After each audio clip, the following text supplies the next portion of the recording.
Mga puno, ayan oh. Wala nang dahon. Kalbo na talaga.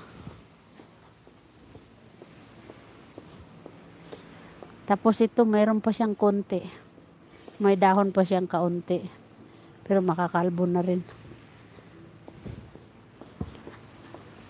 Ayan oh, may kaunti pang dahon. Natatapos na lang yung winter, hindi pa siya naubusan ng dahon.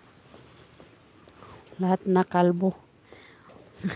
Kaya nga, pati ako kalbo. Aray ko lang ga. Lahat na daw kalbo. Pati ako kalbo, gyatay. Dito kaya ako. Ay, ang lamig.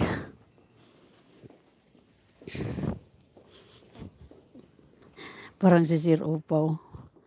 Oh, 4 eyes na nga lang tayo mga langga eh. Malis na yung iba. Kahapon ba nandito si Kaheli? Malakas-lakas din palang.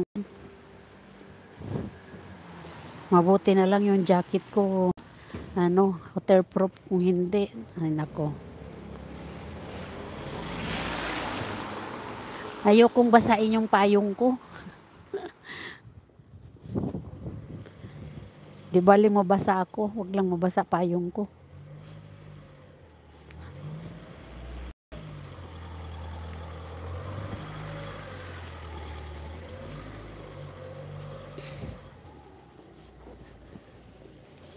Antok nga siya.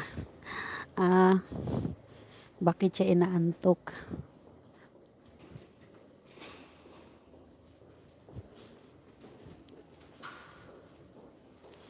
Ginoo ang payong mabilib pag masira.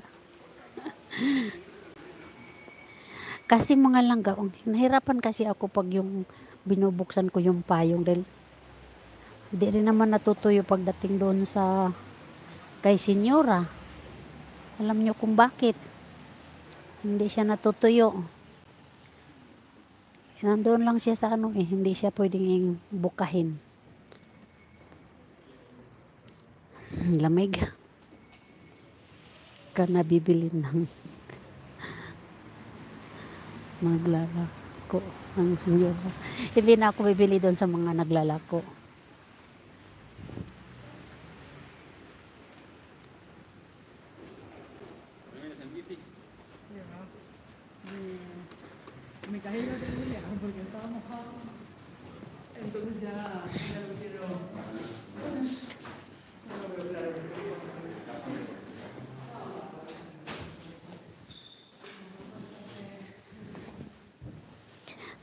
Dito na ako sa trabaho ko. Ang aga-aga pa eh. Mas pinalagaan ng payo kaysa sarili. Oo nga eh. Malapit lang naman langga. Hindi naman ako nabasa. Yung jacket ko lang ang basa. Ayan o, basa ng kaunti. Maganda nga payong mo. Pag nabasa, lips yung nalabas yung nabili ko. Payong.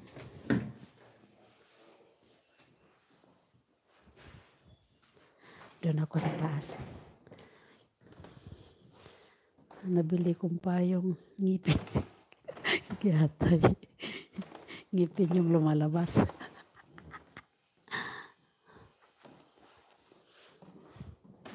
Dito ako maupo. Upo lang ako dito. Sa favorite kong upuan. Hindi kasi ako makikita dito pag lumabas yung boyfriend ni senyora. Ayan, kita naman. Okay na to. Kahit hindi masyadong lamig. Ayoko na ng summer. Ayoko ng winter.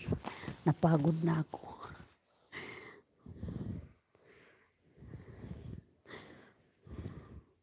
Ayoko na ng winter, napapagod na ako.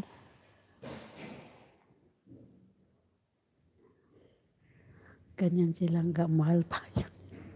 Kaya sa sarili ko pang talaga.